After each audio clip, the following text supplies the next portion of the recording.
San Juan capítulo 14, versículo 1 al 3.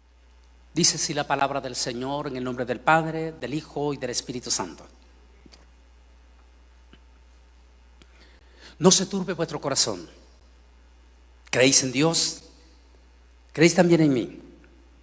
En la casa de mi Padre muchas moradas hay. Y si así no lo fuere, yo os lo hubiera dicho.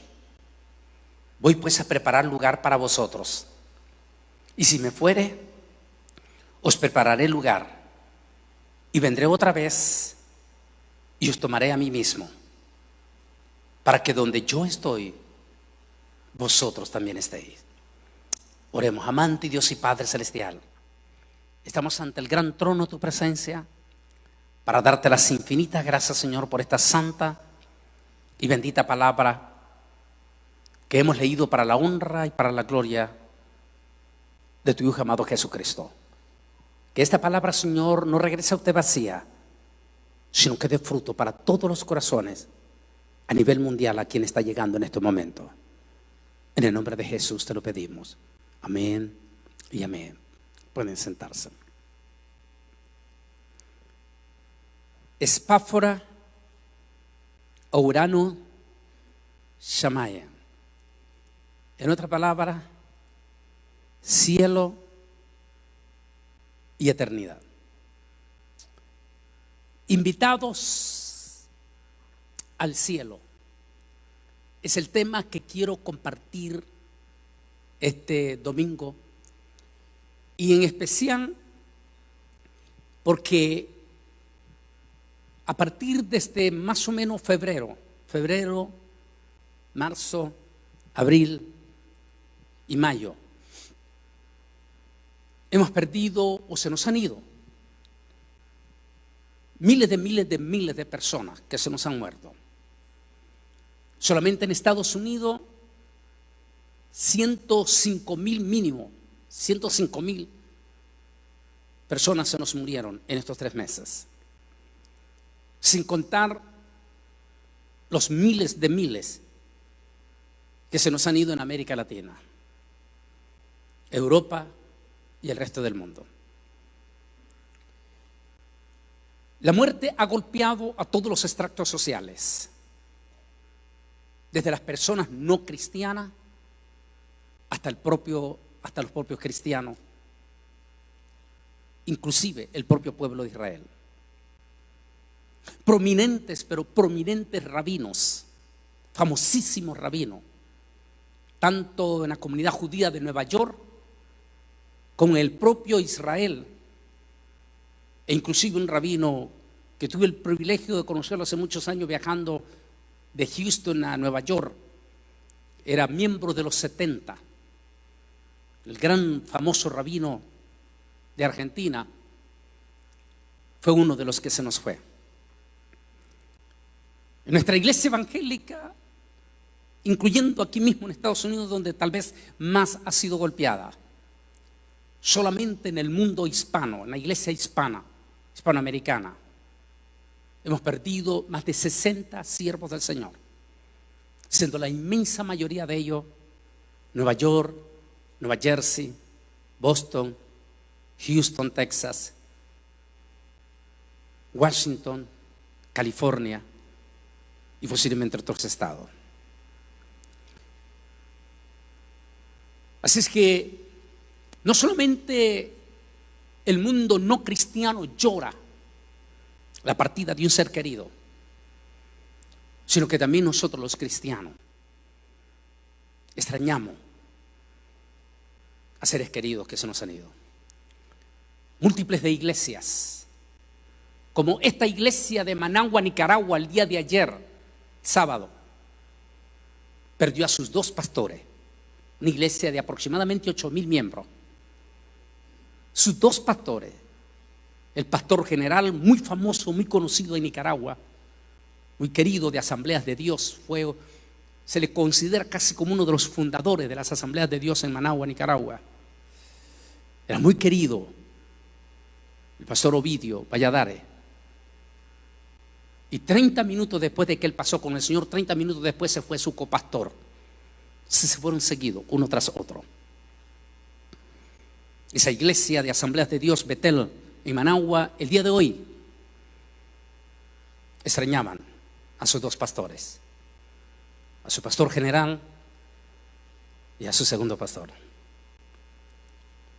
Iglesias como la iglesia de la sinagoga del Concilio Latinoamericano en Washington, extraña 12 de sus diáconos. Oiga bien, 12 de sus diáconos, de esos hermanos preciosos que abrían las puertas, que ayudaban. 12 de ellos ya no están.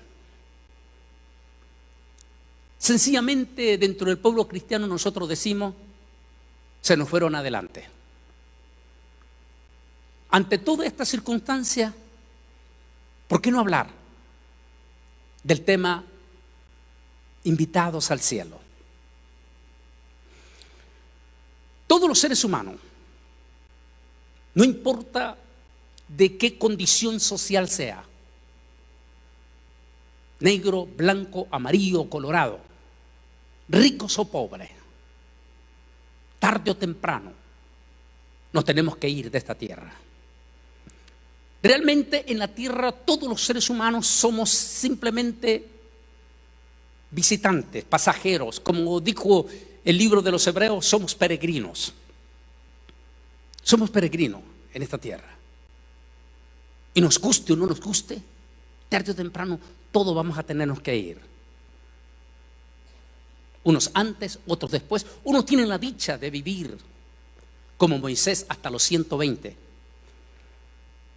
Que hasta hoy en día en el judaísmo, cuando se da la felicitación de cumpleaños, en el hebreo se le dice que vivas hasta los 120. Porque fue hasta ahí, por lo menos, el último, que fue Moisés. De manera que todos, tarde o temprano, nos tenemos que ir. Pero la pregunta es, ¿termina todo con la muerte? ¿Se termina todo allí prácticamente?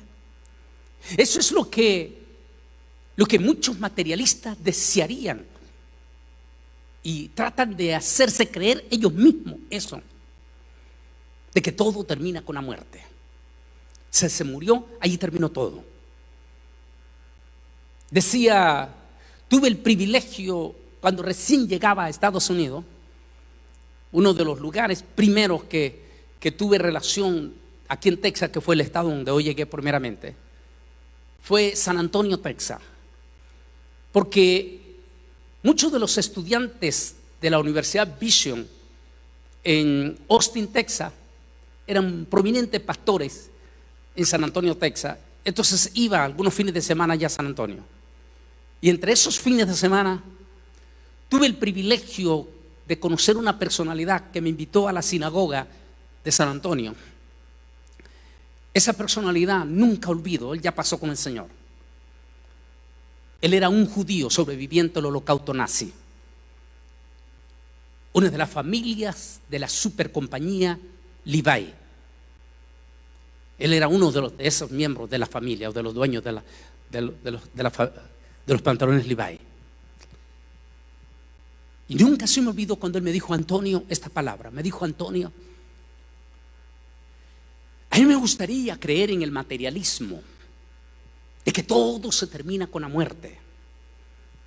Que la persona una vez que se muere, terminó todo y ahí quedó cero y borrón.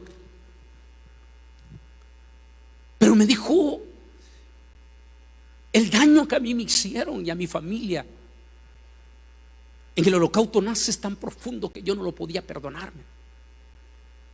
Y yo no podía cuadrar en mi mente de que Adolfo Hitler, ese criminal, ese asesino que experimentó con nuestra familia y con nuestros 6 millones de judíos, que nos provocaron tantísimo dolor, la separación de nuestros padres, que no los volví a ver, me dijo, nunca volví a ver a mis padres.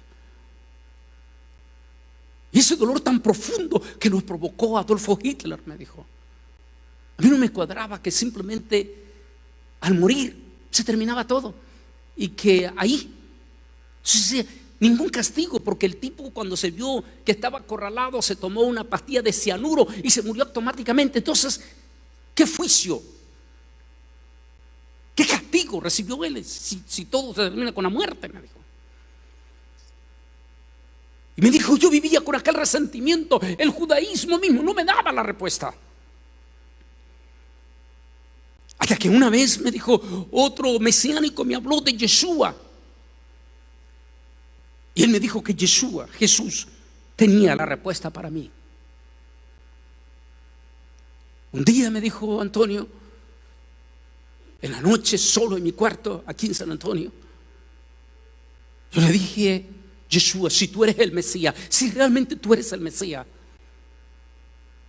entonces yo quiero que tú me reveles esta noche dos cosas: si existe vida en el cielo, y dos, si existe justicia para Adolfo Hitler. Y me dijo, esa noche me dijo, Yeshua Nazarino, me dijo, que es como hablan los judíos, me mostró las dos cosas. Me mostró que sí existe el cielo, que es real, y que todos los santos muertos en él están con él allá en la patria celestial. Pero también me dijo, te voy a mostrar dónde está Adolfo Hitler. Y me dijo, yo sé que el infierno existe, me dijo, porque ese día Yeshua me llevó, me sacó, yo salí de mi cuerpo y me llevó. Yo pasé por el valle de la sombra de la muerte que dijo el rey David, me dijo, y empecé a entrar en un túnel. Empecé a escuchar gemidos que jamás no hay palabras para explicarlos, me dijo. Y llegué al lugar donde Yeshua Nazarino me mostró dónde está Adolfo Hitler. Y desde entonces me dijo, estoy 100% seguro que la vida no termina con la muerte, sino que la vida comienza un minuto después de la muerte. ¿Por qué? Porque allí es cuando comienza la eternidad. Si moriste con Cristo, vas con Jesús. Si moriste sin Jesús, vas a otro lugar. Es muy diferente a la vida animal. Nunca imaginé, con todo respeto, nunca imaginé que el tema del domingo pasado iban a escucharlo personalidades que jamás nunca imaginé que lo iban a escuchar.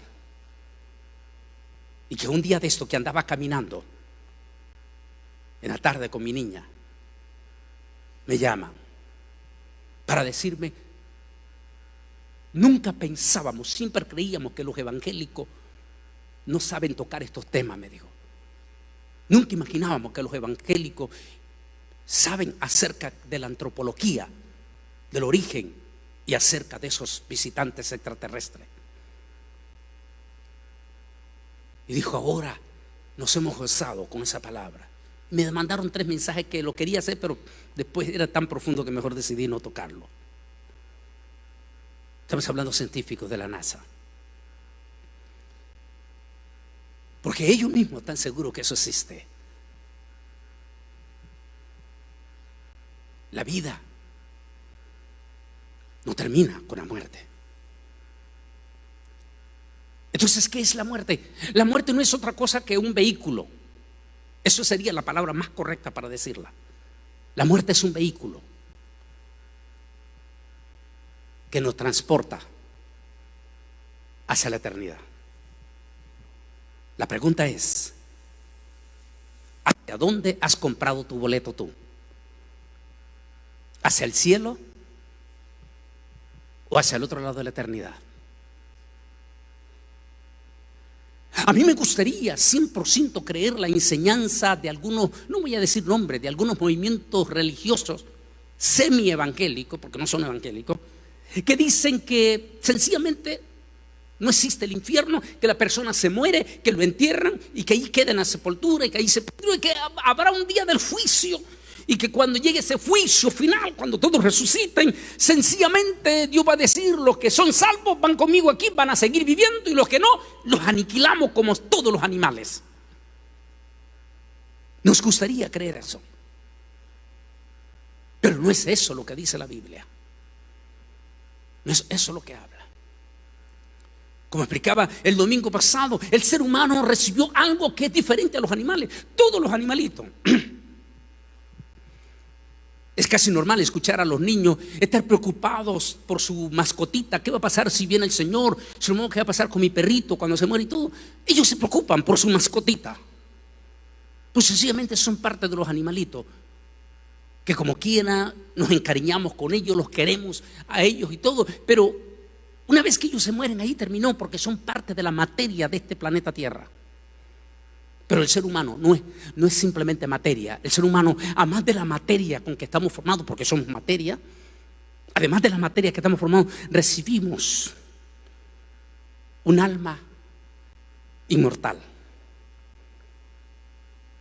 Y como es un alma inmortal, esa alma no puede estar inerte, dormida, como dicen algunos movimientos sectarios religiosos, que al morir esa alma queda dormida, allí dormida, el polvo se vuelve polvo y todo, el alma queda allí dormida. No, porque como el alma es espíritu, es un ser viviente, no puede, es eternal.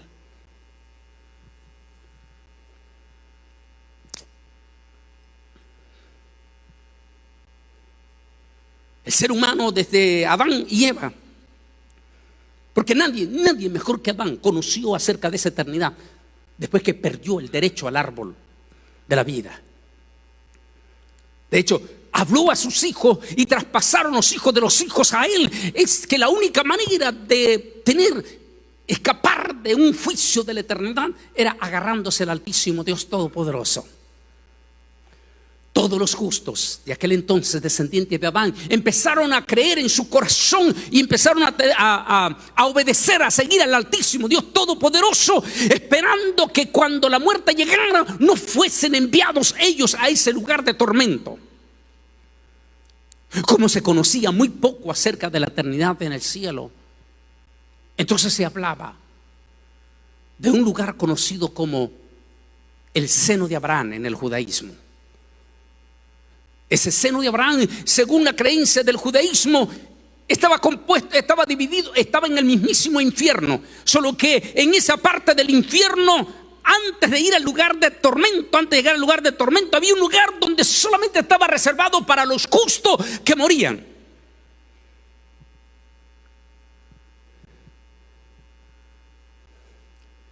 Es por eso que ellos decían que nadie podía ir al cielo, porque hasta que no viniese un redentor, hasta que no viniese un Mesías, nadie que muriera podía ir al cielo. Es por eso que es normal que escuchemos, por ejemplo, a un movimiento llamado los Testigos de Jehová, que le digan: a ver, ¿tú crees que Abraham se fue al infierno? Pues no. ¿Usted cree que Job se fue al infierno? No. ¿Tú crees que David se fue al infierno? No. Ah, pero mira lo que dice aquí en la Biblia. Dice: y se murió Abraham, y murió fulano y sutano, y todos fueron al Seol. Sí, pero lo que no explican los Testigos de Jehová es que hasta antes de Jesús, ninguna persona podía ir al cielo, pero tampoco iba al tormento, y tampoco iba a un letargo, a un adormecimiento. Tal vez el que mejor explicó esto fue el propio Señor Jesucristo, cuando cuenta aquella historia.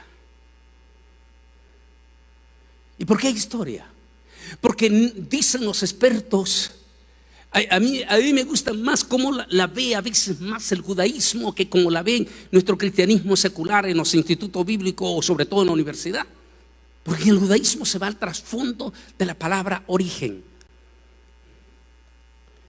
Y dice el judaísmo que una anécdota o una parábola es cuando se utiliza, aunque sí se utiliza para decir una contundente verdad, que en ningún momento niega esa verdad, por eso se usa la palabra parábola, pero que cuando lleva nombre y apellido ya no es una parábola, sino que es una historia. Por eso dice, muchos no están de acuerdo que esto se trata de una parábola, sino más bien de una historia que Jesús contó. Jesús contó, dice que había un hombre muy rico, que hacía banquete todos los días.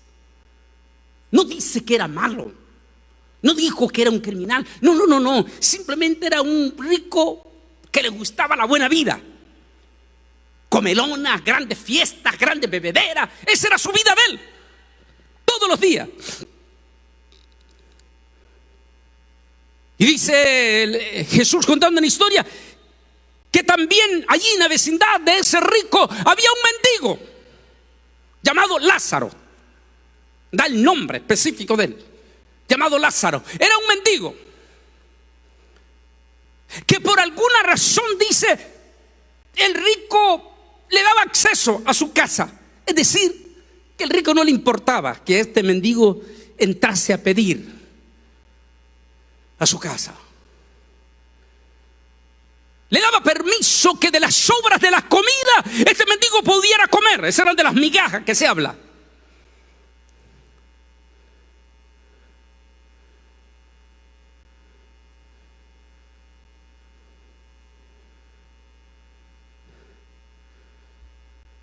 Posiblemente aquel mendigo que comía de las migajas de aquella mesa, de aquel rico, a pesar de todo eso, este mendigo no blasfemaba contra Dios, sino que le daba gracias a Dios cada día por su vida, a pesar de la condición que él estaba viviendo.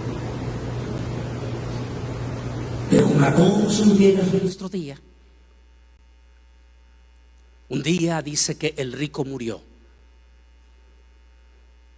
Murió. Eso es nada más lo que dice la palabra. Murió. Y también Lázaro, dice. Es muy probable que fue el mismo día los dos. Pero cuando el rico despertó o reaccionó o vuelve en ese momento, reacciona, está en un lugar de tormento, de profundo tormento. Eso es lo único que dice la Biblia, tormento.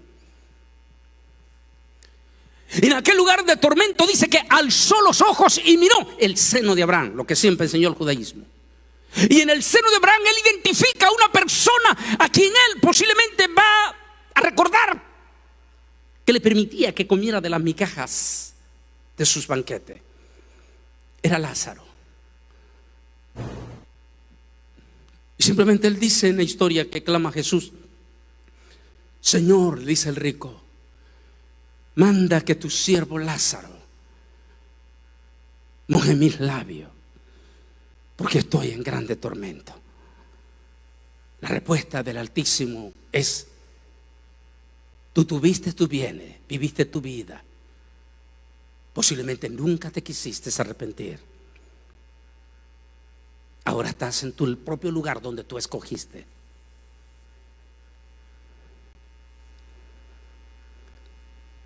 El seno de Abraham existió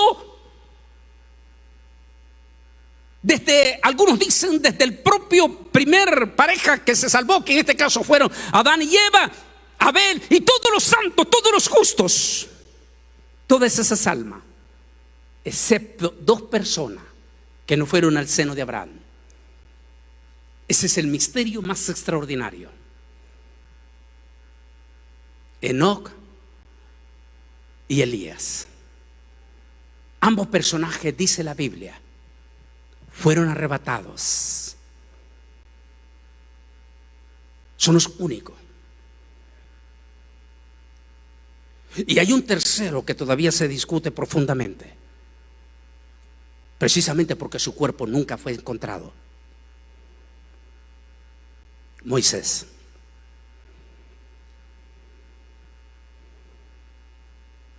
Aparte de la historia de ellos, El resto de todititos, murieron y fueron al seno de Abraham. Porque el apóstol San Pablo mismo habla que nadie podía subir arriba. Sigamos hablando de esta parte, de este misterio profundo de la eternidad.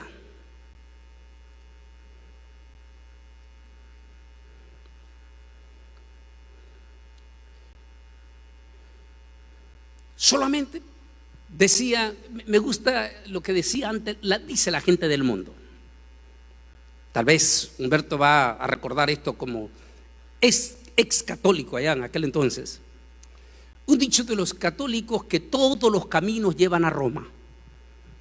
Era popular entre los católicos.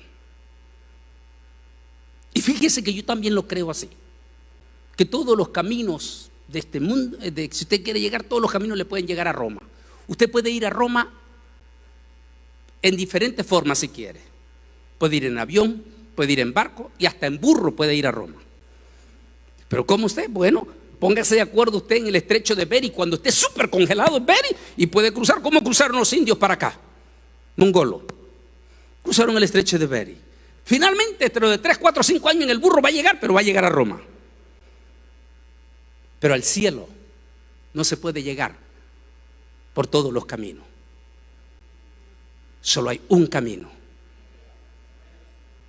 Un camino. No me importa lo que digan los fulanos, sutanos, no, que esto, que el otro. No importa lo que diga. El Rey, el Altísimo, lo determinó. Él es el creador. Y el creador puede decirlo, puede hacer lo que a él le da la gana porque él es el creador. El creador del reloj, él puede decir que puede hacer el reloj como le dé la gana, lo puede volver a debatir, lo puede volver a hacer, y él es el creador. ¿Cómo vas a discutir? ¿Cómo va a discutir el reloj con su creador? Esa es su determinación.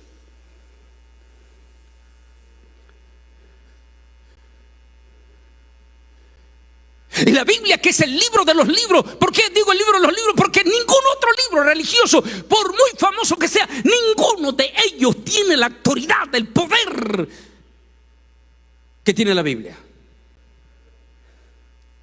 El respaldo de la historia, el respaldo científico, el respaldo de todo lo tiene la Biblia, que no lo tiene el Corán, que no lo tiene el libro de Confucio, que no lo tienen los Hare Krishna, no lo tiene ningún otro libro religioso, tiene la autoridad con que tiene la Biblia. Porque hasta hoy en día los mismos científicos se tienen que dar con las piedras en los dientes cuando leen las Sagradas Escrituras. La Biblia determina que hay solamente una forma de llegar al cielo, solo hay una forma de llegar al cielo. Y esa forma no es por el Hare Krishna, no es por el Islam, no es por el catolicismo, no es a través de Sutano, de San Mengano. Solo hay una forma de llegar al cielo.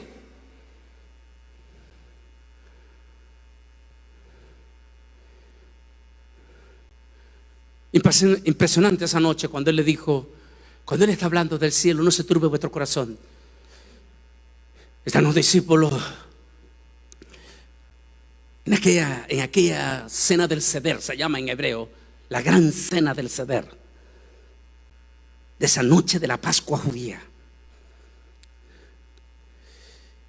Los discípulos tienen un presentimiento en su corazón, ese presentimiento profundo que a veces lo tenemos todos. Ellos presentían en su corazón que su gran maestro divino, aquel hombre que había estado 3 años y medio con él, se les iba a arrancar de su corazón en esa noche. Si usted se ve en esa cena del Seder, se nota como que está ese momento, como se dice un dicho, más bien algo entre nosotros como sentimientos encontrados, que usted no puede explicar lo que siente. Ellos están en ese momento así con pujido. Cuando de momento el maestro le dice, no se turbe vuestro corazón, como diciendo, no estén tan tristes. O sea, él notó que el corazón de ellos estaba entristecido. Y le dice, tranquilo, no estén tan tristes, no se turbe vuestro corazón. Creed en mí como también en mi Padre. Me voy Sí, me voy, pero me voy a preparar lugar para ustedes, para que donde yo esté, ustedes también estén conmigo. Ellos se voltean a ver entre todos ellos allí, entre todos, y de momento uno de ellos quiere más claridad. Y les dice: Señor, Yeshua, como diciendo, bueno, nuestro padre Abraham nos dijo esto, todos los profetas nos dijeron esto, pero dinos, ¿cuál es el camino correcto? ¿Cuál es el camino? Y él les dijo: yo soy el camino, la verdad y la vida. Nadie viene al Padre si no es por mí. Ahí está la clave. El camino se llama Jesucristo. No importa cuán extraordinariamente religioso puede ser un súper musulmán, o un súper católico, un súper monje católico, lo que tú quieras. Ninguna de esas cosas te puede llevar al cielo, porque hay un solo camino. Es la única vía, no existe otra vía. Que somos egoístas, lo que quiera decir, lo que usted quiera decir. Solo hay un camino, y sin ese camino no se puede llegar al cielo. Ese camino se llama Jesús. Yo soy el camino, la verdad y la vida. Él nos vino a hablar de la esperanza, de la eternidad. Él nos vino a hablar de un minuto después de la muerte. Debe haber sido impresionante cuando Marta está llorando inconsolablemente. Está llorando cuando de momento él le dice: tranquila María, tranquila Marta, perdón, tranquila, tu hermano va a resucitar. Ella dijo: sí, Señor, yo lo sé.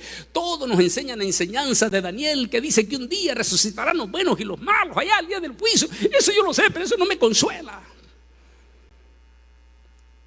Y le dice: no te he dicho que si creyeres verás la gloria de Dios, porque yo soy la resurrección. Porque el que cree en mí, aunque esté muerto, vivirá. Qué lindo. Esas palabras preciosas, extraordinarias. Déjeme leer este pasaje. Porque no tenemos lucha contra sangre y carne, sino contra principados, contra potestades, contra los gobernadores de las tinieblas de este mundo, contra fuerzas espirituales de maldad en las regiones celestes. Hablé de esto el domingo pasado, de las fuerzas sobrenaturales que están en el segundo cielo, conocidos como potestades infernales, y que ellos van a hacer todos los obstáculos posibles para evitar que usted llegue al cielo. Sin embargo, no se preocupen, que Dios tiene ángeles especiales para cuidarnos y para llevarnos. Un teólogo dijo las siguientes palabras: estoy absolutamente convencido, dijo, que una vez que una persona se convierte a Cristo, desde el mismísimo momento que se convierte a Cristo, Dios asigna un ser angelical. Ese ser angelical tiene una sola misión: no soltar a esa persona, cuidarla, protegerla hasta el día en que ese mismo ángel se encarga de entregar esa alma al cielo. La Biblia dice que el ángel de Jehová acampa alrededor de los que le temen y nos defiende. Es decir, desde el primer día que nos convertimos a Cristo, no estamos solos. Hay ángeles que nos cuidan, que nos protegen. Hay múltiples de preguntas. Hay un estudio que tal vez es el que más alma nos ha llevado. Se llama El Día del Juicio Final. Lo hice hace más de 20 años. Y en ese estudio estoy hablando de este doctor norteamericano de los 50, que su libro fue un bestseller. Cuando este médico, que antes de convertirse, como él dijo, era agnóstico, no creía en Dios, era un cardiólogo, pero que como cardiólogo empezó a notar que las diferentes formas de muerte de personas en sus quirófanos en los últimos días de su muerte, en sus cuartos. Así que decide en los últimos 10 años, él para hacer un libro decide documentar la muerte de esas personas, que al final de esos 10 años lo va a llevar a convertirse a él a Cristo. Él documentó por religión. Le llamaba la atención que alguna gente antes de morir sentía pánico, pero pánico. Lo que lo llevó a él a escribir el libro es la mirada, esa mirada dilatada que miraban, que morían muchos. Él es el que escribe, que dice que el último, dice ese médico, ese famoso bestseller, dice que el último de todos los músculos que perdemos a la hora de morir, el último de los músculos que se muere es la vista. Y el primer músculo que deja de funcionar es la lengua, es decir, que no pueden hablar. Por eso es que Voltaire, el famoso ateo de la Edad Media, cuando documentó, o sea, llamó a uno de sus escritores, porque él dijo que iba a demostrar al mundo aún en sus últimos minutos de muerte que todo eso de la eternidad era una farsa. Pero dice su escritor que en los últimos minutos de la muerte de Voltaire, este famoso filósofo ateo francés, dice que en los últimos minutos aquel hombre tenía unos gestos horribles, gritaba, feo, espantoso. Y por último no pudo detallar cuando solamente dio un grito fuertísimo que dijo: "¡Ganaste, Nazareno!". Y murió con una mirada horrible.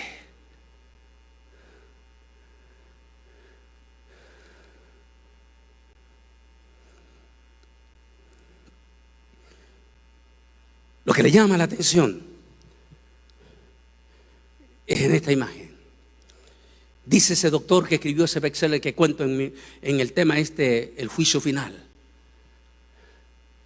que él descubrió que había gente que en los últimos días antes de morir no sentían pánico, y que algunos morían con una mirada dulce, como que algo tan lindo miraban en ese último instante. Porque él dice que el músculo, el ojo, como no puede hablar, nosotros hablamos con la vista. Entonces empieza a documentar y descubre él que esa gente que moría con esos ojos, con esa mirada dulce, o otros 3 días antes, le llamaba la atención que algunos cantaban en inglés. Hay una canción muy famosa que habla sobre las mansiones en el cielo. Y él dice que los oía cantar esa canción: mansión gloriosa, hay allá en los cielos. Cuando allá se pase lista, yo a mi nombre, yo feliz responderé. Y él decía: ¿por qué estos cristianos cantan ese canto a la hora de morir? Y los que no eran cristianos tenían terror y espanto morir. ¿Qué es lo que ellos miraban?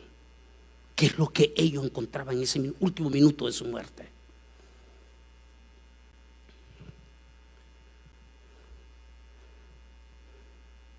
Tal vez un cantante cristiano mexicano. Hace unos años que fui, en 2013 creo que fue, a Oaxaca, y él fue uno de los que fue a recogerme al aeropuerto. Esa noche, allí en el hotel, él me dijo: hermano Bolaine, yo quiero comentarle un testimonio. Me dijo: hermano Bolaine, yo me morí realmente. Comenzó a llorar. Yo me morí, dijo. Aquel ataque que me dio, aquel cardíaco que me dio a las 2 de la mañana, me dijo. Yo andaba mal, yo me había metido con el movimiento de este señor de Guatemala, señor Luna. Me había metido con todo ese movimiento, dijo, y andaba mal. Y esa noche, dijo, me dio un ataque, yo me morí, hermano. Y dijo: yo, todo lo que usted dice en ese mensaje del juicio final, yo lo viví. Yo vi cuando mi esposa llamó al 911, llegaron rápidamente. Yo miré a los paramédicos, yo iba viendo a los paramédicos cómo trataban de revivirme. Dijo, yo vi cuando estaban poniendo 2 choques eléctricos. Cuando de momento dijo, yo estoy en el aire. Y de momento dijo, van a declararme muerto.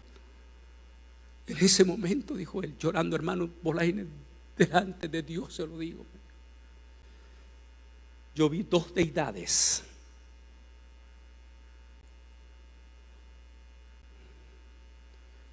Uno de ellos, un ser angelical de este lado. Y el otro lado me dijo, no hay palabra para describirlo, lo aterrorizante que es. Solo se esperaba una orden de arriba, del cielo. ¿Es acaso esa lo que dijo Jesús?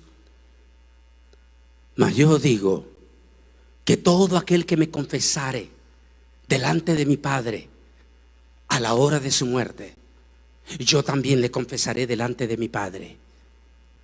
Mas el que se avergonzare de mí delante de los hombres, yo también me avergonzaré de él el día de su muerte. ¿Por qué dice el día de su muerte?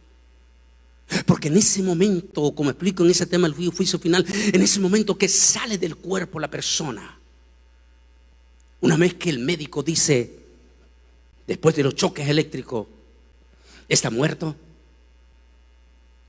en ese momento que se declara oficialmente muerto, un ángel posiblemente poderoso en el cielo menciona el nombre, fulano de tal, y el hijo define si lo conoce o no lo conoce. Y el que me confesare delante de los hombres, yo le confesaré delante de mi Padre. Pero si se avergonzare de mí, es decir, lo rechazare, yo también lo rechazaré. Me dijo el cantante, yo iba a escuchar, me dijo ese momento. Y yo miré que iban a agarrar mi alma, pero del otro lado. Cuando de momento me dijo, escuché esa voz que dijo allí de lo alto, te voy a dar una oportunidad más. Una oportunidad más. Y en ese momento dijo, volví a mi cuerpo. Y me dijo, aquí estoy y no voy a perder esa oportunidad. Pase lo que pase, no me importa si no me vuelven a invitar a cantar. Voy a vivir para Cristo y voy a cantar, aunque sea en la última iglesia más humilde. Ahí voy a vivir, ahí voy a terminar mis últimos días cantando, pero voy a morir fiel con el Señor. Me dijo, no voy a perder esa oportunidad. Qué lindo.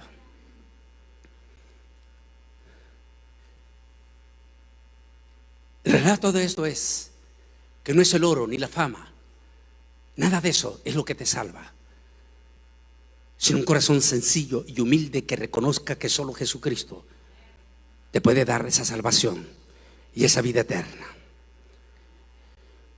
Ese día que nos toca viajar con el Rey y traspasamos los cielos, porque de eso voy a hablar.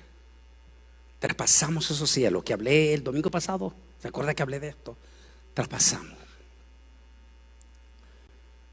En otras palabras, la persona que se muere hoy en Cristo, hablamos en Cristo, ya no va al seno de Abraham.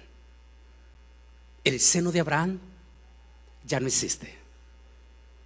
El seno de Abraham existió hasta el último, hasta aquel día en que Jesús murió en la cruz del Calvario. De eso es que habla el apóstol San Pablo. Déjeme ver este pasaje si lo tengo aquí. Más bien aquí, pero voy a buscar acá. Pues que dice, y eso de que subió, sino primeramente antes bajó a las partes más profundas de la tierra. Esa es la traducción en español. Y esa es la traducción que lamentablemente está en inglés. Y que por eso tantos testigos de Jehová y adventistas hacen un enredo por esa traducción que está así. Es en Efesios 6, pero no es esta, ¿no? Creí que la había tenido ahí. Pero la traducción en el hebreo no dice así. En hebreo dice, eso de que subió a lo alto, primero bajó al corazón de la tierra, eso es lo que dice, el corazón de la tierra, para llevar consigo a los que esperaban en él la oportunidad. ¿Quiénes? Número uno, hoy en día científicamente está probado, dicen los científicos, 100% está probado, que el magma, donde está el magma, es el corazón de la tierra, lo que nosotros llamamos el infierno. Efectivamente está en el corazón de la tierra. Los científicos dicen que los volcanes, y como el Triángulo de la Bermuda y todo eso, son respiraderos del infierno. Efectivamente no hay contradicción con lo que dice la traducción en hebreo. Eso que subió antes bajó a las partes más bajas de la tierra, dice la traducción en español, al corazón de la tierra, para llevar consigo la cautividad. Esa es la traducción en español, pero en hebreo es para llevar consigo los que esperaron allí. ¿Quiénes? Eso quiere decir que el seno de Abraham existió hasta que Jesús murió. ¿Por qué? Todititititititito los justos que murieron antes de Jesús, todito los justos que murieron antes de Jesús, ni uno solo de ellos fue al cielo, a excepción de los 3 personajes o 2 seguro que mencioné. Ninguno de ellos fue al cielo. ¿Dónde fueron? Al seno de Abraham. ¿Dónde estaba el seno de Abraham? En el infierno. Solo que el infierno estaba dividido en 2 partes: lugar de tormento y el lugar de descanso. Aunque algunos dicen no ha de haber sido tanto descanso, porque estar viendo esos escándalos y esos gritos allí, sea lo que sea, solo Dios sabe cómo era. Pero al menos todos los justos estaban ahí, esperando hasta que viniese un Salvador. ¿Quién era? El Mesías. Porque solo el Salvador podía llevar un alma al cielo. Es decir, solo Jesús. Por eso el ansia del Mesías. Solo Jesús podía llevar esa alma al cielo. Hasta que no viniese. Todos los muertos. A ver ustedes aquí. El que me diga quién fue el último pecador que visitó ese lugar. El último pecador que visitó ese lugar. Pastor Obi lo vas a invitar a comer. A ver, ¿quién fue ese último pecador que visitó ese lugar entonces? El lugar del seno de Abraham. Va a ser el último que visita. A partir de ese momento, todos los que mueren, ya voy a hablar de eso, van a la presencia del Señor. ¿Quién fue el último? A ver, díganlo en voz alta, a ver. El ladrón penitente. Porque ese va a ser el último que se va a dar el tour. Ese sí se la hizo completo, ¿eh? Se dio el tour, bajó abajo, bajó con el mero mero, llegó al seno de Abraham y allí se fue con él al cielo también con todas las almas que en él esperaban. Él fue el último cuando le dijo: Señor, acuérdate de mí cuando estés en tu paraíso. Y le dijo el Señor: hoy mismo estarás conmigo en el paraíso. Eso es lo que quiere decir el libro de los Efesios. Eso de que subió, antes bajó. Me gusta otra traducción que dice en profundo. Dice: bajó para llevar a los que esperaban la liberación en él. Es decir, todos los justos esperaban, aunque estaban en el seno de Abraham, anhelaban la llegada de ese glorioso Mesías que los iba a sacar de ese lugar y los iba a llevar a lo que se conoce como el paraíso de Dios. La palabra en hebreo es Garden, o quiere decir lugar de eterno descanso, donde no hay interrupción, donde no hay dolor. Ese lugar precioso que habla aquí, cosas que ojo vio, ni oído vio, ni oído yo, ni han subido en su corazón, en corazón de hombre, son las que Dios ha preparado para los que le aman. Y aquí está la otra parte. Y eso de que subió, ¿qué es? Sino que también descendió primero a las partes más bajas de la tierra.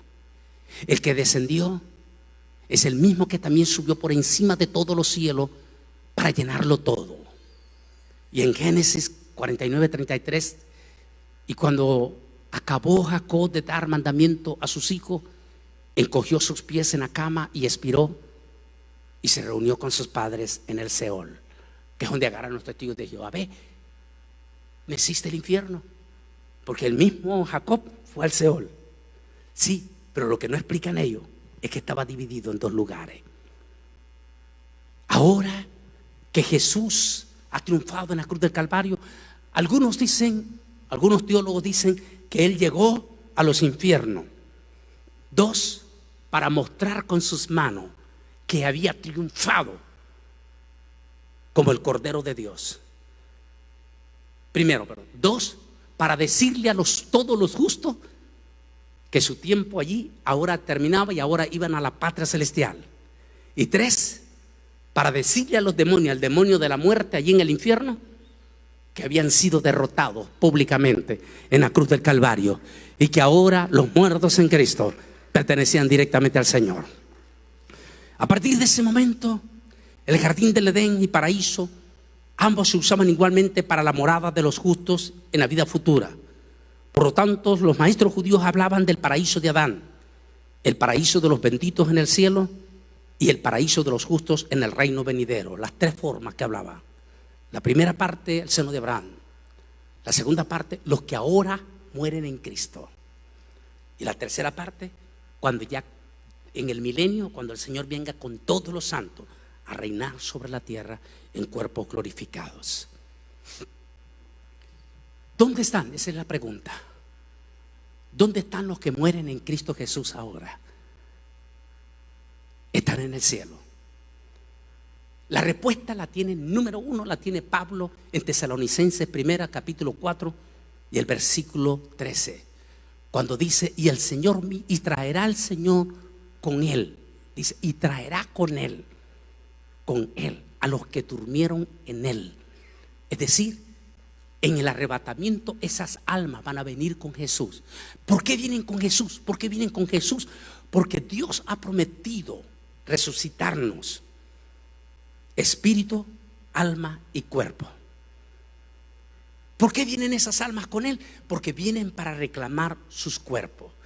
Dice Pablo, apúntelo allí, en Efesios capítulo 4, Tesalonicenses, 1 Tesalonicenses capítulo 4, versículo 13.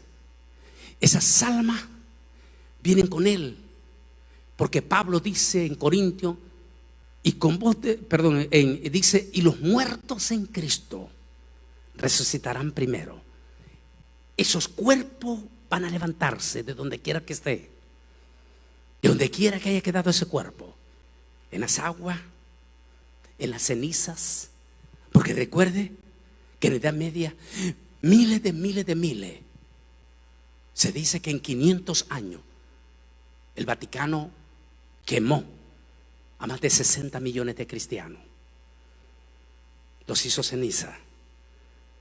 Grandes hombres, grandes mártires de ellos, que el que más recordamos nosotros, sin lugar a duda, es John Hus.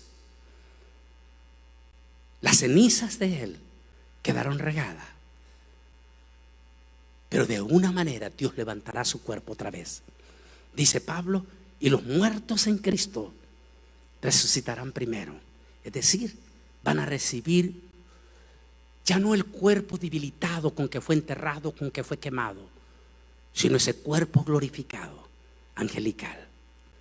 Vienen para recibir su cuerpo angelical.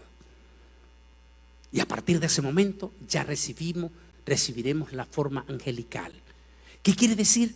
Que en este momento toditititito los muertos en Cristo no tienen cuerpo angelical allá en el cielo todavía. Sus almas están en un lugar de eterno descanso. Eso es lo que significa la palabra paraíso. Un lugar donde Pablo dice que ojos que no han visto y oídos que no han oído son las cosas que Dios nos tiene guardado allá. Esos santos que están allí, todos los muertos en Cristo desde Adán, esos santos no nos pueden ver ni nos pueden escuchar. Así es que si le dicen que usted puede hacer una oracioncita a San Pedro, va a perder su tiempo, porque San Pedro no lo puede escuchar. Es decir, que si usted le va a encender velas a la Virgen María, claro que sí está en el cielo María, pero no te puede escuchar, porque está en un lugar que se llama eterno descanso, sin interrupciones. Es decir, nadie los puede interrumpir en ese lugar. Debe de ser bello, debe de ser lindo, debe ser maravilloso la paz en que están los que se nos han ido adelante. ¿Sabe por qué lo creemos eso? Porque Pablo visitó ese lugar antes de morirse completamente. Y después que Pablo visitó ese lugar, ya se quería ir más rápido. Él decía, porque para mí el vivir es Cristo y el morir es ganancia, aunque deseo irme ya. Estaba desesperado. Debe de ser un lugar precioso. Por ahora, allí están en ese lugar. Pero cuando venga el arrebatamiento de la iglesia, que es el que está por suceder, está por suceder. Nunca antes en la historia habíamos estado a punto de experimentar el arrebatamiento de la iglesia como lo estamos en este momento. Ya no hay hoja atrás, ya no hay vuelta atrás. Mis hermanos, por favor, se lo digo de corazón a corazón, el mundo no va a cambiar ya. Ya no va a cambiar. O sea, si nosotros queríamos saber la verdad de la gran tribulación, Dios mío, yo no sé, con toda sinceridad se lo digo, yo no sé a ese científico que cito en mi libro Israel al filo de la profecía, este profesor de ahí de Colorado, cuando él dice la gran tribulación está en la vuelta de la esquina, y luego dice el infierno está a punto de destaparse. Fueron palabras de diciembre de 1917, perdón, del 2017. Santo Dios, este científico joven de aquí de Colorado había olido que algo horrible y espantoso sin precedentes se aproximaba. Mi hermano, ustedes mismos se han dado cuenta, el mundo cambió. Solo miren, salga a la calle y ve toda esa gente. Bueno, solo mirábamos a los chinitos antes, ahora todo el mundo. Nuestros niños, estos niños ahora les toca vivir en este momento algo que no tienen respuesta para ellos. Y para el colmo, las estadísticas que nos están diciendo es escalofriante. O sea, no hay un futuro bonito para el próximo año, bonito no hay.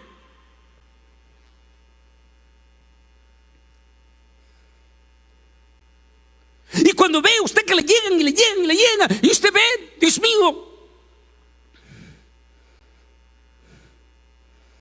un personaje invitó en su programa la semana pasada a varias personalidades, entre ellos científico Tony Blair, el de Google.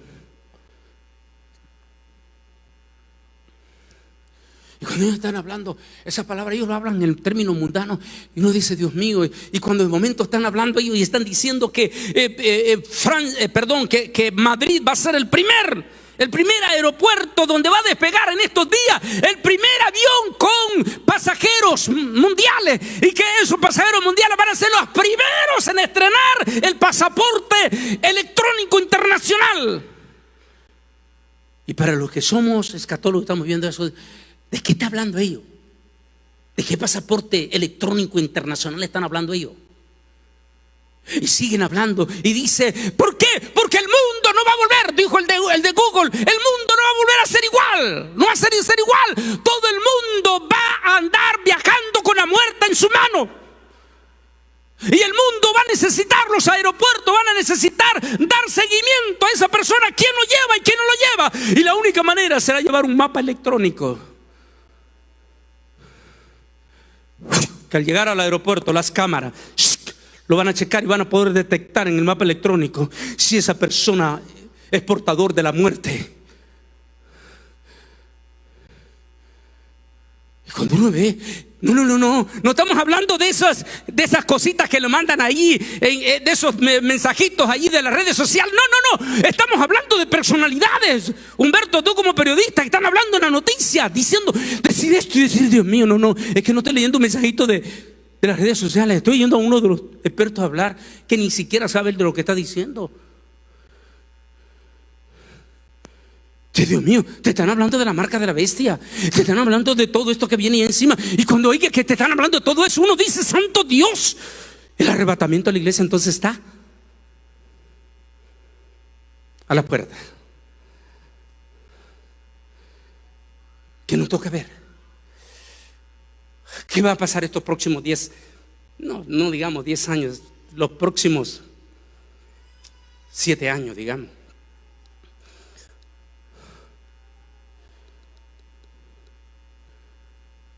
Pero ineludiblemente, en el momento que suceda el arrebatamiento de la iglesia, en ese momento en que suceda, el día que suceda, si pasa esta noche, ese día traspasaremos los cielos con cuerpos angelicales. Yo siempre le digo, hay el estudio que se llama El trono y el cordero, el trono y el creador, en mi libro Israel al filo. Hablo de ese momento cuando, porque Pablo dice que va a ser un abrir y cerrar de ojos. En un momento va a ser algo que la NASA no puede explicar todavía. No puede explicar. No puede explicar lo que dice Daniel. Dice Daniel, y todavía, dice Daniel, todavía no había dicho la palabra en su boca cuando Gabriel ya estaba ahí. El arcángel Gabriel había traspasado desde el tercer cielo, segundo cielo, y ya estaba allí donde Daniel.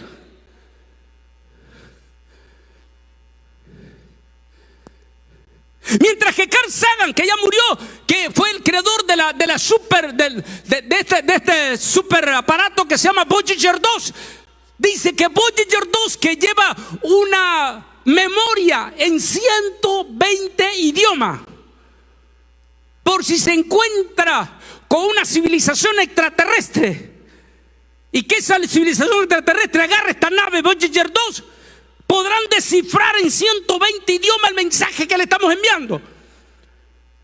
Y dice Carl Sagan, esa nave que está viajando a una cantidad impresionante de kilómetros por hora estará llegando dentro de 1.000 millones de años al segundo cielo. Qué fácil, qué tremenda fe tenía ese hombre. 1.000 millones de años. Y el ángel del Señor dice que no había terminado de decir la palabra en su boca y había traspasado los cielos. Ahora, solo estudiando ese pasaje de Daniel, podemos entender cómo va a ser lo que dice Pablo, el arrebatamiento a la iglesia. Ese momento, relámpago, traspasaremos los cielos. En ese momento, ahí, cuando de momento la multitud, aparecemos en un majestuoso tabernáculo.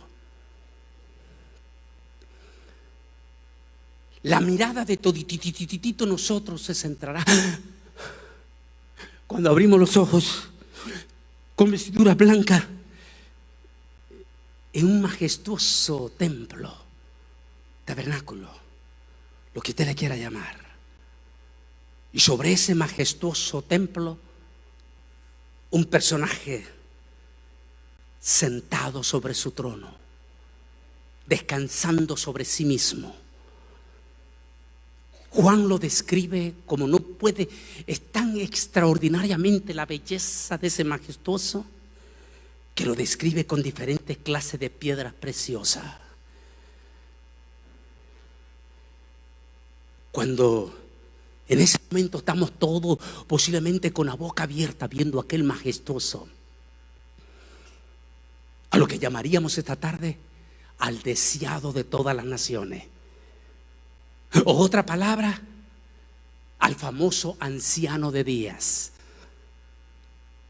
Aquel personaje que tan solamente verlo cara a cara emana la vida. Es por eso que los ángeles de Dios todos los días se rejuvenecen. Eso es lo que da a entender David. ¿Sabe por qué los ángeles todo el tiempo están? Porque todos los días se rejuvenecen. Porque todos los días están de frente del dador de la vida. ¿Sabe por qué los demonios tienen un aspecto espantosamente horrible? ¿Por qué lo describen como lagartos? Lo describen cosas bien horribles.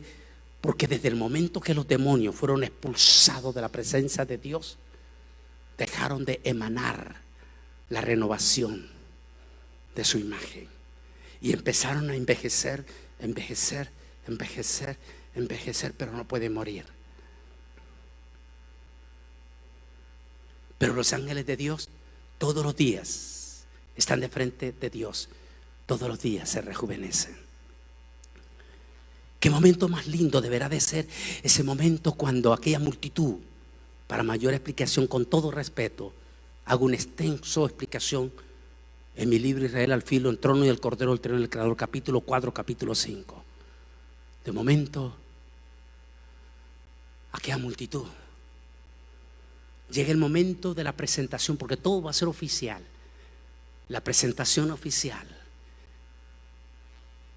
la presentación de Elohim, Adonai, Hashem, El Shaddai, Yahweh, Jehová. Llega el momento de la presentación. Llega el momento de la presentación del misterio del Dios triuno. Y dice Juan, y miraba a los 7 espíritus rodeando en el altar. Ruach Kodesh en hebreo, la presencia linda y majestuosa del Espíritu Santo.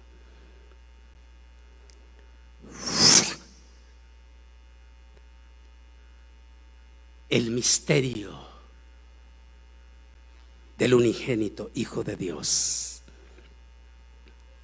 Mientras estamos en todo ese escenario y después de la presentación del Cordero, llega el momento, va a llegar el momento que quiero ir en esa parte. Va a llegar ese momento lindo. ¿Nos conoceremos en el cielo?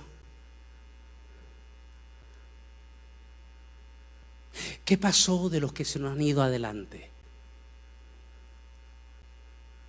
¿Por qué hay que tener muchísimo cuidado? Porque muchísimos de nosotros los evangélicos, nosotros los evangélicos, somos muy rápidos para mandar al infierno a medio mundo. Y tenemos que tener cuidado.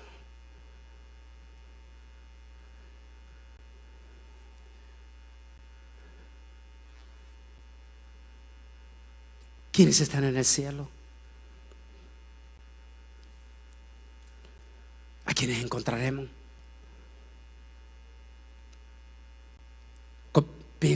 Los quiero llevar a ustedes y en las redes sociales. Piensen en esos seres queridos suyos que murieron en Cristo. En primer lugar, esa mamá, ese papá, ese abuelo, esa abuelita. De momento lo encuentras en el cielo. ¿Y cómo sabrás que es Él si todos seremos cuerpos angelicales? Posiblemente esa es parte de la felicidad que Dios tiene guardado para nosotros.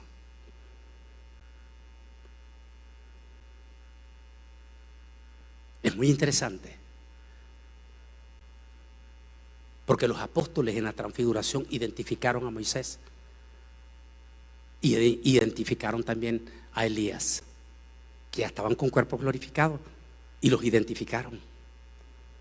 O sea, supieron ellos que era Elías y sabían ellos que era Moisés. ¿Se acuerda? Lo ha leído usted, pastor, allá en la transfiguración, el monte de la transfiguración.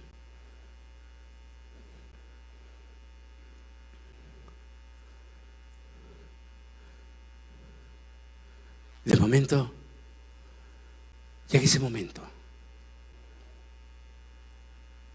Mamá, papá, abuelo. Y aquí viene la pregunta del $1.000.000. De momento aquella mamá está contenta saludando a Juan, a Andrés, a Enrique, a Bartolomé, a todos sus hijos. Sobre todo, recuerde que hace 70 años para atrás nuestras mamás tenían chorros de hijos.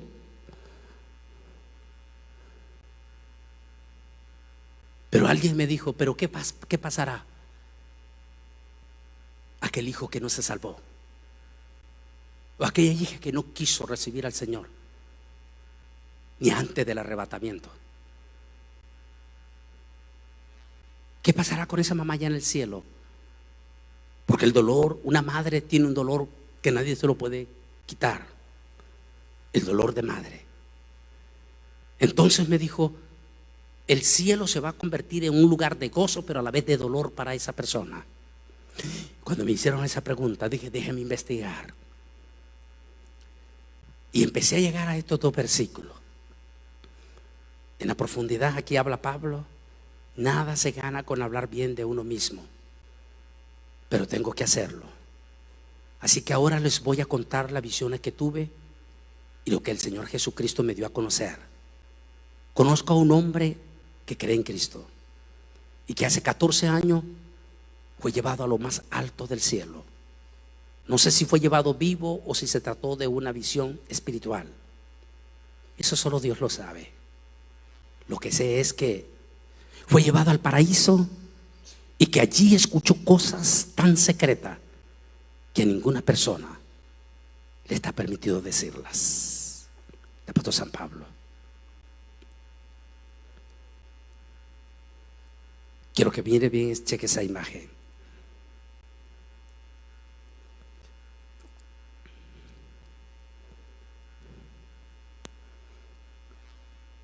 Viene un grupo de personas, le traen y le tiran a los pies de Jesús a una mujer. La multitud está con piedras en sus manos y le dice, Yeshua, esta mujer ha sido encontrada en el mismo acto del pecado y según la ley de Moisés manda que las tales deben de morir apedreadas. Pero nosotros no quisimos tomar esa acción y queremos que tú tomes esa decisión. Que era una trampa, por cierto, lo que le estaban haciendo a ellos. Dice el escritor de San Juan que Jesús estaba aquí, inclinado así, y dice que comenzó a escribir en el polvo de la tierra. Hay varias versiones y todas tienen buenas, poderosas razones, sobre todo las rabínicas, que es más importante para mí. Dice que lo que Jesús estaba haciendo, el escritor que se llamaba Yohanan en hebreo, porque Juan era judío, el escritor hace énfasis, dice, y con su dedo, así dice, con su dedo. Para ningún gentil, me dijo una vez un rabino querido, precioso, me dijo, ningún gentil va a entender esa expresión, porque no la entiende. Pero un judío sí lo entiende. Cuando dice, y con su dedo, pero ¿por qué específicamente Yohanan diciendo y con su dedo? Y dijo, ¡bum!, te manda a Éxodo. Y dice que cuando Moisés recibió las tablas de Moisés, el dedo de Jehová escribió las tablas de Moisés. Cuando dice y con su dedo, estaba diciendo, yo soy Dios, yo soy el que escribí esa ley y yo soy el que conozco sus corazones. Entonces, cuando dice que escribe otros dicen con su mismo dedo estaba checando el corazón de cada uno de ellos. ¿Quién se encontraba escrito? Puede ser después que él escribe en el polvo de la tierra, se incorpora, lanza esa mirada profunda que él tenía a la multitud y le dice, el que de ustedes se encuentre sin pecado, lance la primera piedra.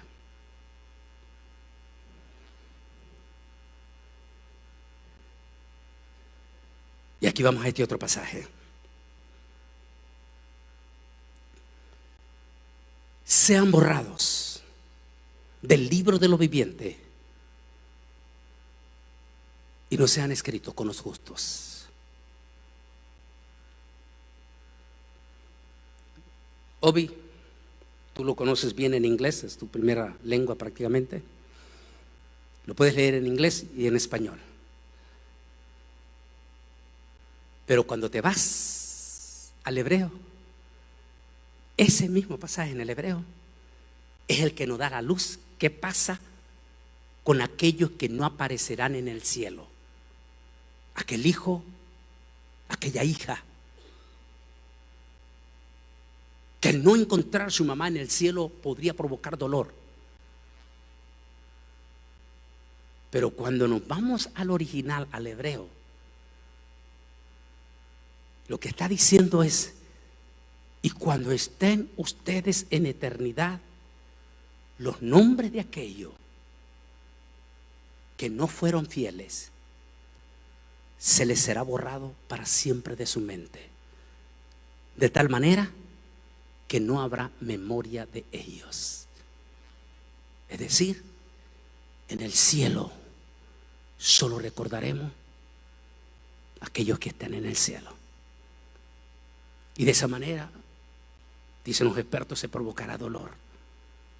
Es por eso que otra parte dice que el nombre de los injustos será escrito en el polvo de la tierra. ¿Qué quiere decir? Cuando viene el viento, lo borra. Es decir, no existirán. Será enviado a la eternidad sin Dios, sin fe y sin esperanza. El pasaje de abajo dice: y su posteridad sea destruida. En la segunda generación se han borrado su nombre.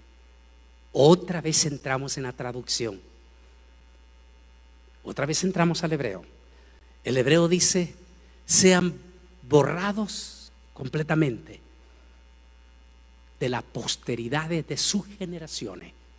Da a entender que el día del gran ya no estarán. Es decir, no habrá memoria de ellos. Ahora entiende por qué vale la pena ganar a nuestros seres queridos. Ganar a tu mamá, a tu papá, a tu hijo, a tu hija. Gánalos ahora y los mirarás en el cielo. Pero viene otra parte. Otra parte. ¿Y qué de aquel viejito, aquellas viejitas mexicanas, nicaragüenses, costarricenses, guatemaltecos, salvadoreños, panameños, dominicanos? ¿Se acuerda de esas viejitas de hace 70 años atrás? ¿Por qué menciono estos países? Porque en estos países, hace 70 años, los católicos tenían un control tan descomunal, los curas, que le prohibían terminantemente a nuestros viejitos leer la Biblia. México es el país que más manchado de sangre está, de tantos evangélicos que mataron. E inclusive pregúntele a Marcos Witt, porque el padre de Marcos Witt, que fue un misionero en México, fue uno de los mártires en México, quemado por los católicos.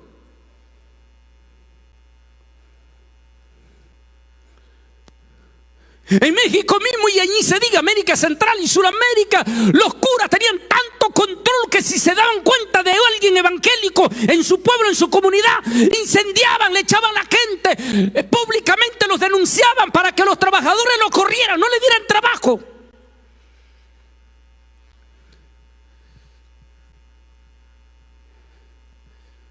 Muchas de esas ancianitas, de esos ancianitos, amaban a Dios en lo más profundo de su corazón, pero nunca se les permitió escuchar el evangelio, porque sus curas se lo prohibieron. Y en su ignorancia de esa gente, por favor, yo lo estoy llevando a ustedes, váyanse ustedes a pensar en esos tatarabuelos, esos abuelitos, que a pesar que nunca escucharon el evangelio, nunca escucharon el evangelio, era gente de moral. ¿Se acuerda, hermano Jiménez? ¿Verdad? Eran gente de moral, tenían principios profundos de moral, y en su ignorancia de ello amaban en lo más profundo a Dios.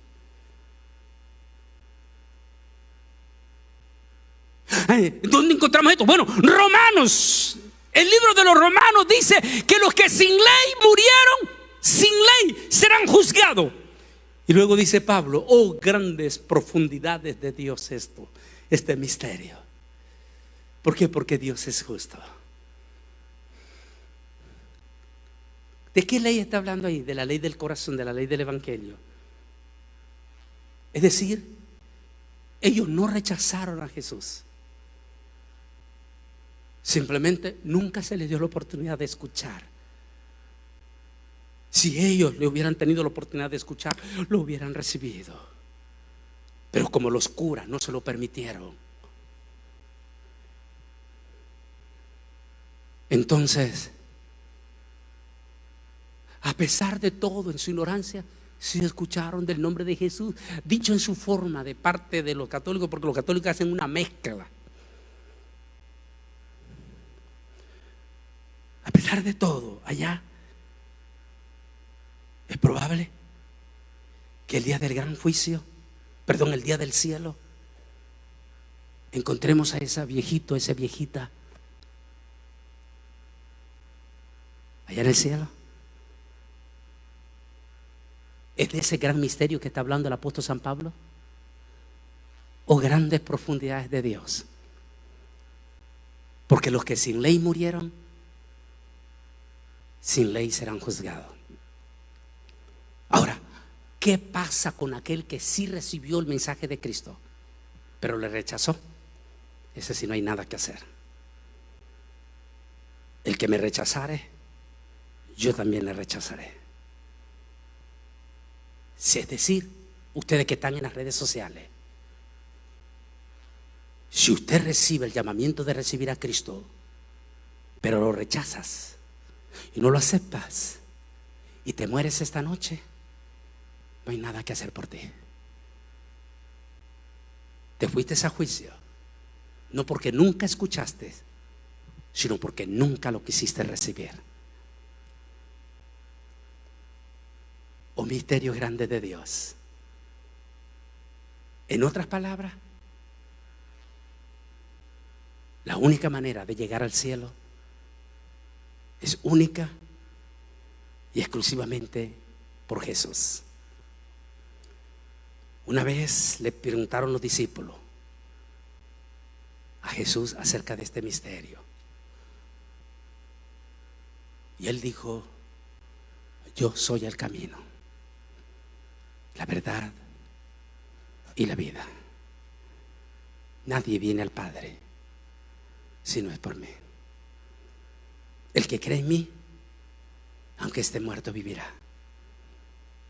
Pase lo que pase, venga lo que venga en los siguientes meses, en los próximos años, no importa lo que venga, no neguemos a Jesús. Y de esa manera aseguraremos ese día que nos encontraremos en el cielo. De los que ya se nos fueron, de los que se nos han ido en esta pandemia, vamos a encontrar allá en la patria celestial aquel papá, aquella mamá, aquel abuelo, aquella abuelita. Vamos a encontrar en el cielo. Tendremos cuerpos glorificados, angelicales, eso dice la Biblia.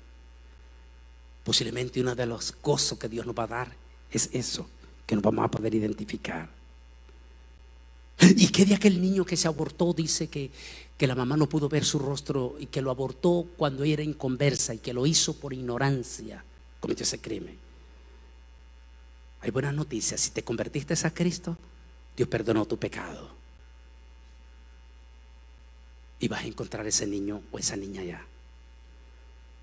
Y posiblemente no lo vas a conocer cuando de forma angelical te diga: mamá, papá. Y esta mamá le diga: ¿quién eres, niño? ¿Quién eres, hijo? Yo soy el niño o la niña que tú abortaste. Pero no te preocupes, mamá. El día que te convertiste, ese pecado se te fue borrado por la sangre de Cristo Jesús. Estoy hablando de los que cometen esto en la ignorancia. Porque si ya conoces a Cristo y apoyas esto, Dios no te puede apoyar, porque ese es un crimen. Amén. En otra palabra, soñemos con el cielo y soñemos que el arrebatamiento está a las puertas y que un día no muy lejano nos iremos con Él. Ya sea que nos llame o ya sea que venga el arrebatamiento. No importa, vamos a estar listos. Solo quiero decirles una cosa. Es posible, insistimos, y se lo dije en una de estas prédicas al comienzo, es posible que va a venir una bonanza de esto, una bonanza, o tal vez más difícil, pero que va a provocar blasfemia, que inclusive hasta evangélicos van a blasfemar. Van a blasfemar. ¿Y dónde está Dios? ¿Y por qué? ¿Y dónde está el arrebatamiento? Y eso que dijo que iba a venir. Tengan cuidado de no caer en eso, porque es profético también. Y Apocalipsis dice: y aún con todas estas plagas no se arrepintieron, sino que siguieron blasfemando más del Señor. Esto se va a dar. Procura, mi hermano evangélico y pastor, procura de no caer en eso. Pase lo que pase, venga lo que venga, mis hermanos, no nos apartemos y sigamos firmes y fieles hasta que el Señor venga, esperando el arrebatamiento. O si Él nos llama, estaremos listos para irnos, pero no vamos a blasfemar ni vamos a negar. Vamos a pararnos en la fe de los 3 héroes de Daniel. ¿Recuerdan? Los muchachos que dijeron: no nos arrodillaremos delante de usted, Nabucodonosor, porque el Dios en quien nosotros hemos confiado, Él nos librará de la gran tribulación. Y si no, no importa, seguiremos adorando al Señor. Vamos a seguir, pase lo que pase, venga lo que venga, suceda lo que suceda. Vamos a mantenernos fieles y firmes. Pase lo que pase, venga lo que venga, suceda lo que suceda. Mantengámonos fieles al Señor. Porque estoy cerrando estos 12 domingos consecutivos aquí. Porque a partir del próximo fin de semana estoy en Houston y empiezo a ir a diferentes lugares como Bronzeville, Austin, y solo Dios sabe. No sé cuándo volveré con ustedes aquí este domingo, mis hermanos, pero una cosa sí puedo decirles: Cristo viene pronto. Vamos a estar firmes con el Señor, venga lo que venga, suceda lo que suceda. Y en primer lugar, mientras voy a pedirle que se pongan de pie, hagan hasta lo último, pónganse todos de pie, hagan hasta lo último de su esfuerzo, por favor, hasta lo último de ese esfuerzo, porque su familia, porque toda su familia se salve. Hagan todo lo que sea para convencer a su papá, a su mamá, a tu abuelo, a tu abuelita, para que se convierta a Cristo y no se aparten del Señor. ¿Se fijó que los mundanos ya no tienen miedo del coronavirus? No les importa. Ellos no tienen a Cristo y han desafiado la muerte en estas manifestaciones. Por favor, nuestras iglesias están tomando todas las precauciones. Así es que, mi hermano evangélico, ya no te puedes quedar en casa. Ven a la iglesia, respalda a tu iglesia. Demuéstrale, vamos a seguir los procedimientos, pero demuéstrale que el vivir es Cristo y el morir es ganancia. Vamos a terminar de pie alabando a Jesús, glorificando a Jesús, pero no vamos a terminar de rodillas ante ese virus y ante las leyes que vayan a venir, y mucho menos ante la marca. Vamos a estar solamente de pie ante nuestro único y precioso y glorioso Salvador, Cristo Jesús. Por favor, empiecen a congregarse. Quiten el miedo. Si los mundanos ya no tienen miedo, mírenlos cómo han andado en esas manifestaciones, y posiblemente muchos de ellos van a salir súper infectados. Nosotros estamos tomando las prevenciones en la iglesia y venimos a adorar a Dios. Quiero que todos los que estén aquí se den un aplauso a ustedes mismos por haber venido a la iglesia. Y a ti, mi hermano, en cuanto tu pastor anuncie que ya abre, claro, tomen todas las precauciones, vuelvan a la iglesia.